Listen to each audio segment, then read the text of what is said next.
नमस्कार. महाराष्ट्र माझामध्ये आपल्या सर्वांचं पुन्हा एकदा स्वागत. मंडळी, या देशाचे सुजाण नागरिक म्हणून आपली काही कर्तव्य असतात. या कर्तव्यांमधलं एक कर्तव्य आहे कर भरणं. आपण आपल्या मिळकतीवर जो कर भरतो त्याला आयकर म्हणतात. महामार्गांचा वापर करताना आपण पथकर भरतो. आपल्या घरात जे पाणी येतं त्यासाठी आपण नगरपालिकेला, नगर परिषदेला, ग्रामपंचायतीला पाणीपट्टी देतो. तसंच आपण ज्या घरात राहतो त्यासाठी आपण जो कर भरतो त्याला म्हणतात मालमत्ता कर. मालमत्ता हा शब्द झाला आहे माल आणि मत्ता या दोन शब्दांच्या संयोगाने, आणि हे दोन्ही शब्द मराठी नाहीत. हे शब्द आहेत अरबी. माल या अरबी शब्दाचा अर्थ होतो वस्तू, संपत्ती. मत्ता हा शब्द आला आहे मता या अरबी शब्दावरून.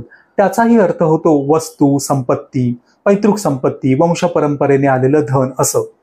या दोन शब्दांना एकत्र करून मालमत्ता हा शब्द आपण मराठीमध्ये वापरतो, आणि तो विशेषतः स्थावर संपत्तीसाठी वापरला जातो.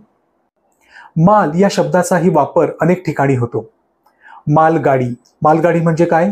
ज्या गाडीतून वस्तूंची ने-आण केली जाते ती.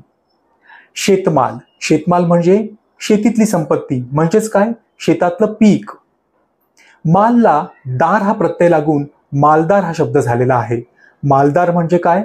ज्याच्याकडे माल आहे असा, म्हणजेच धनवान, श्रीमंत. मंडळी, आजचा भाग तुम्हाला कसा वाटला हे मला कळवा.